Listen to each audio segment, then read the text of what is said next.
His name is George. When George was young, he was collecting things. Okay, not this type of collections. It has to be weird, such as pencil leads or cigarette butts. The most important was not to collect anything too common. He was focused on liking things that society was not pushing him to like. Since little, his favorite color was pink because boys were taught to like blue. He learned to play the violin because boys were taught to play the guitar or drums.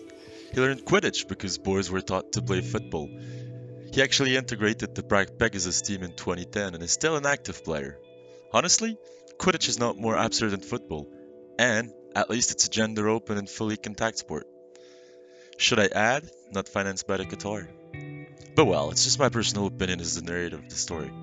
You know, when growing up, an existential crisis led George to burn all his collections. Less is more, less was more indeed, but he did not totally give up on collecting. George started to collect things that he was not owning. Things that were already there in his environment and that were worth his attention, such as the blossoming cherry trees,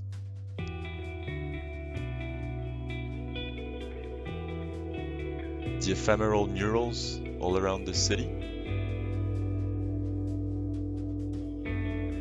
the amazing vibes of the people he loves,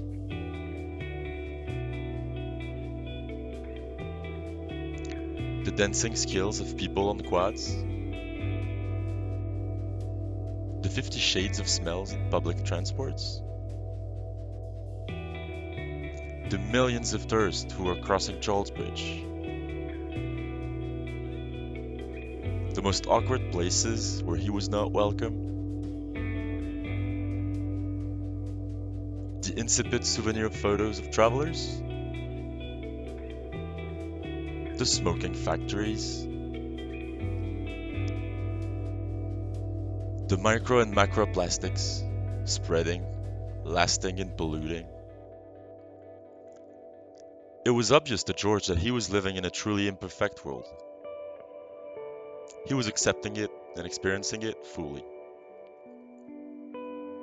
As long as the cherry trees would blossom every year, he would be grateful for the simplicity and beauty in his life.